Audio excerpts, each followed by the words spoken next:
Karibu kufuata habari za leo nchini Jamhuri ya Kidemokrasia ya Kongo. Mahakama ya Ufaransa imeanzisha uchunguzi kwa kosa la kivita baada ya kifo cha mfanyakazi wa kibinadamu wa Kifaransa Karine Boucher, mfanyakazi wa UNICEF alifariki tarehe 11 Machi katika shambulio la drone huko Goma, mashariki mwa Jamhuri ya Kidemokrasia ya Kongo. Wakati hayo yakijiri, seneta mstaafu Moise Nyarugabo analaani ukimya wa jumuiya ya kimataifa kuhusu mabomu yaliyoua raia huko Minembwe, Rubaya, Mushaki, Nyabiondo na anakosoa sera ya vitu viwili na viwango viwili katika usimamizi wa mzozo mashariki mwa Jamhuri ya Kidemokrasia ya Kongo.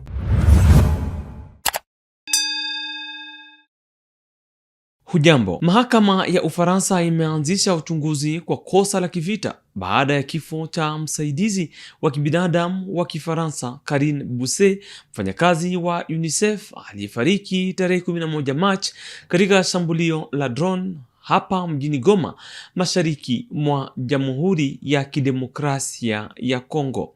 Blaise Basabose ana maelezo kamili. Ofisi ya mashtaka ya kitaifa ya kupambana na ugaidi ya Parquet National Terroriste ilisema Ijumaa tarehe 12 Machi kwamba uchunguzi umefunguliwa kuhusu mauaji yanayoweza kuwa uhalifu wa vita. Uchunguzi huu unalenga kujua vizuri jinsi shambulizi hilo lilivyotokea na kuwajulisha familia. Habari hii iliripotiwa na France 24.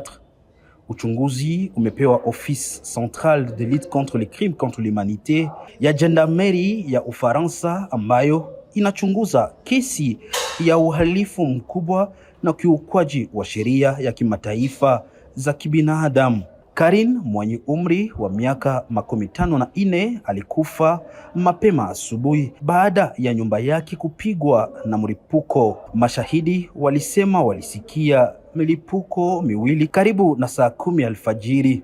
Mlipuko mmoja ulianguka katika Lac Kivu na ingine katika barabara na kusababisha uharibifu katika nyumba za karibu. Shambulizi hii ni shambulizi la kwanza la drone katika Goma tangu mji huo uchukuliwe na Alliance Fleuve Congo, Mouvement du 23 Mars. AF23 inatushutumu serikali ya Kinshasa kwa kulenga makazi ya United Nations na Union Européenne pamoja na viongozi wake wakiwemo Corneille Nangaa, Bertrand Bisimwa, Sultani Makenga. Tukio hili linatokea katika changamoto za vita zinazoendelea kati jeshi la serikali ya Kongo na F23 ambavyo vimekuwa vikitishia eneo hilo kwa miaka kadhaa. Mashambulizi ya jeshi la Kongo mara nyingi yakisaidiwa na drone tayari yamepiga maeneo hilo chini ya udhibiti wa F23 katika Masisi na katika maeneo ya milima Minembwe. Jumuiya ya kimataifa limejibu kwa kulaani shambulizi hilo. Union Européenne, France, Belgique na Union Africaine zimelaani mashambulizi ya drone na kuomba kuheshimiwa kwa makubaliano ya kunyamazisha vita pamoja na kuheshimia sheria za kimataifa na za kibinadamu. Umoja wa Ulaya pia umesisitiza kuwa wafanyakazi wa misaada na binadamu wanapaswa kulindwa na wanapaswa kuwa mbali na malengo ya mashambulizi. Seneta wa zamani Moise Nyarugabo analaani ukimya wa jumuiya ya kimataifa kuhusu ukatili mashariki mwa Jamhuri ya Kidemokrasia ya Kongo. Katika tamko alilotoa leo tarehe 13 Machi hapa Goma, alisema kwamba mabomu yaliyoshambulia Minembwe, Rubaya, Mushaki na Nyabiondo yamesababisha vifo vya raia wengi bila kupokea mwitikio wa kimataifa kama ule uliofuata shambulio la drone hapa mjini Goma. Pia anakosoa sera ya vitu viwili, viwango viwili katika usimamizi wa mzozo. Je pense qu'il y a 2 ou 3 éléments de réponse que je peux vous donner. La première réponse, ou le premier élément de réponse, c'est que le bombardement de Goma fait suite aux autres tentatives, aux autres bombardements qui ont eu lieu dans la région ou dans la zone. Il a envoyé des drones qui ont bombardé Roubaïa. Il a tué des personnes. Il a envoyé des bombes ou des drones bombarder Mouchaki dans une ferme. Il a détruit les maisons des civils. Et même à Roubaïa, ce n'était pas un camp militaire. Et cela sans compter partout ailleurs où il envoie des drones bombarder, où il tue des civils. Vous vous rappelez lorsqu'il a bombardé Massissi Centre? Je crois qu'il y a eu 26 victimes qu'on a enterrées ici à Goma. Donc, ce qu'il a fait sur Goma, c'est la suite de ce qu'il fait ailleurs. Ce qu'il fait, c'est le plaisir de tuer. C'est le plaisir de faire couler le sang des innocents et des civils, parce que ces bombardements ne changent rien sur la ligne de front. Ça ne lui fait pas gagner 1 centimètre ou une localité ou un village. C'est juste le plaisir de tuer. Le deuxième élément de réponse, c'est que lorsqu'ils ont bombardé Roubaïa, ils ont revendiqué. Lorsqu'ils ont bombardé Mouchaki, ils ont revendiqué. En fait, même Goma, s'ils avaient atteint le coordonnateur de l'AFC, Corneille Nanga, ou s'ils avaient atteint le général Makenga, ou s'ils avaient atteint le président honoraire, ils auraient revendiqué. Tangu tarehe 11 Machi, idara ya fedha ya AFC M23 inafundisha maafisa wake wa mamlaka za kifedha ili kuongeza uwezo wao, kukuza nidhamu, uadilifu wa kifedha na kupambana na udanganyifu. Mpango huu unalenga kuboresha ukusanyaji wa mapato na kuanzisha utawala wa kifedha unaoonekana kwa wananchi. A organisé une formation du personnel de l'ensemble de tous les agents de la coordination provinciale des finances du Nord Kivu. C'est une séance de capacitation qui va durer 4 jours, soit le mercredi, le jeudi, le vendredi et le samedi, pour essayer de remettre tous les agents à niveau, qu'ils comprennent exactement ce qu'ils doivent faire sur le terrain en termes de perception des recettes fiscales. On est satisfait, on a longtemps attendu ce moment et nous sommes déjà satisfaits et les agents sont contents, ils sont vraiment ravis de ça parce qu'à l'issue de la formation, ils seront outillés sur les méthodes et les techniques de collecte des recettes publiques.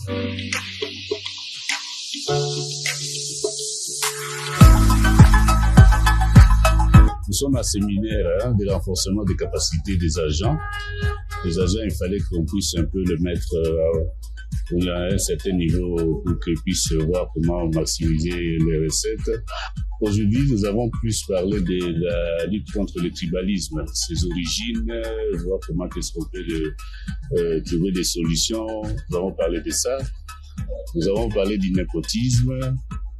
Nous avons parlé de l'éthique et de l'ontologie des agents des carrières de l'État et surtout de la direction générale des impôts. Les agents devaient connaître que l'impôt relève de la loi, qu'ils ne peuvent pas travailler sans loi. Il y a des textes de loi en cette matière. Huko Beni, Jenerali Somo Evariste alifika tarehe 13 Machi katika uwanja wa ndege Beni Mavivi, ambako aliagiza kusafishwa kwa eneo hilo la kupanga tena huduma kwa muda baada ya moto wa tarehe 11 Machi ulioharibu miundombinu kadhaa. Alihakikisha shughuli za uwanja wa ndege zinaendelea kama kawaida hadi mpango wa kisasa wa uwanja wa ndege itakapokamilika. Ripoti. 2 jours après l'incendie déclaré à l'aéroport de Mavivi à Beni, l'heure est à l'assainissement de cet espace qui accueille les voyageurs. Tôt le matin, ce 13 mars 2026, le gouverneur militaire du Nord Kivu inspecte le lieu et donne des orientations. Le petit bâtiment calciné sera remplacé. Mais d'abord, l'on délocalise les services aéroportuaires avec les concours de la MONUSCO, dont le chef de bureau accompagne le général-major Somo Kakule Evariste sur terrain. ça, il n'y a plus de civils, de militaires qui divaguent ici sur la piste. Ça doit être très calme. Parce que tout le monde a suivi. Oui. Ça, si on voit des irrégularités. Pour vous rafraîchir la mémoire, l'aéroport de Béni-Mavivi est en pleine construction. Sa piste d'atterrissage s'étendra jusqu'à 3300 mètres de longueur sur 60 mètres de largeur. Il y aura un aérogare civil et un autre militaire, un salon d'honneur, un salon présidentiel, une tour de contrôle aux normes internationales, un tarmac national et celui international. Il portera le nom de l'aéroport international Etienne Tshisekedi wa Mulumba. Wizara ya elimu nchini DRC ilimpongeza mwalimu Bonnet Elombe aliyefariki mwaka jana na kumpa mwanawe Ngandu Owen udhamini kamili, msaada wa kifedha, vifaa vya shule na gari kusaidia masomo yake.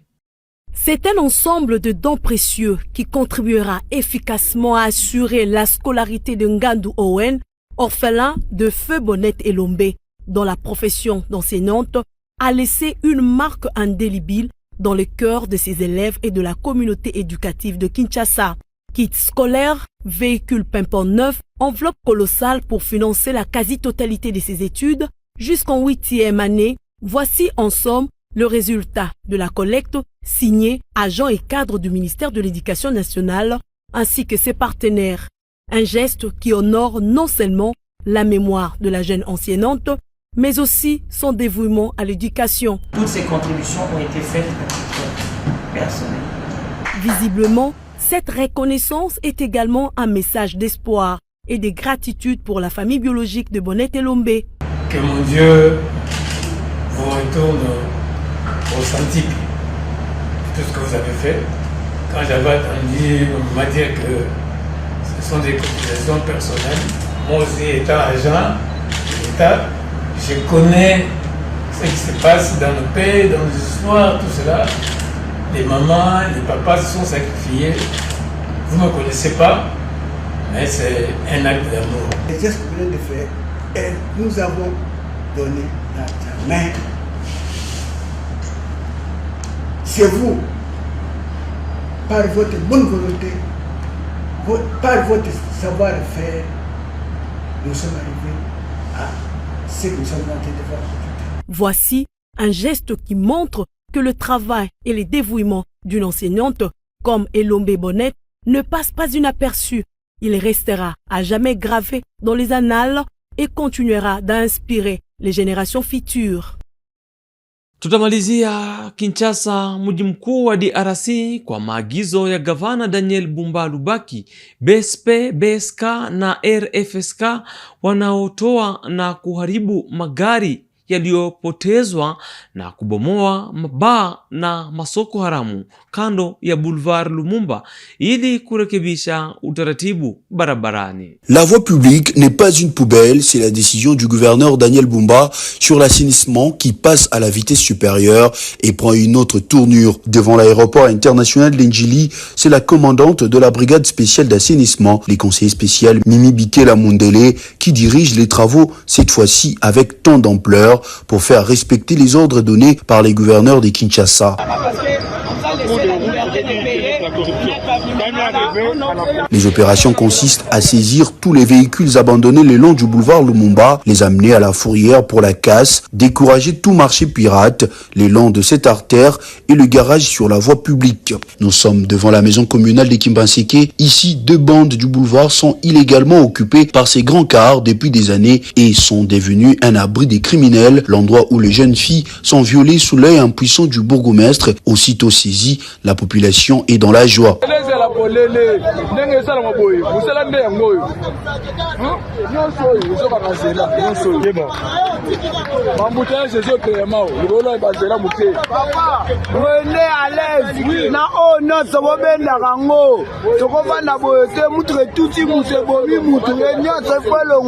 Intransigeante, Mimi Bikela fait preuve d'une femme courageuse face aux menaces, trafic d'influence par ceux qui se croient au-dessus de la loi sans succès. Ces opérations concernent toute la ville de Kinshasa, commune par commune, avenue par avenue, pour non seulement remettre la propriété sur la voie publique, aussi lutter contre les embouteillages. Les véhicules saisis sont amenés à la fourrière pour un contrôle et triage entre ceux qui vont payer l'amende et ceux qui vont être cassés. Mpendwa mtazamaji, ni pamoja na habari wa Kinshasa. Tunakomesha habari za leo yaliyojiri nchini Jamhuri ya Demokrasia ya Kongo. Tukutane mwanzoni mwa juma kwa habari zingine.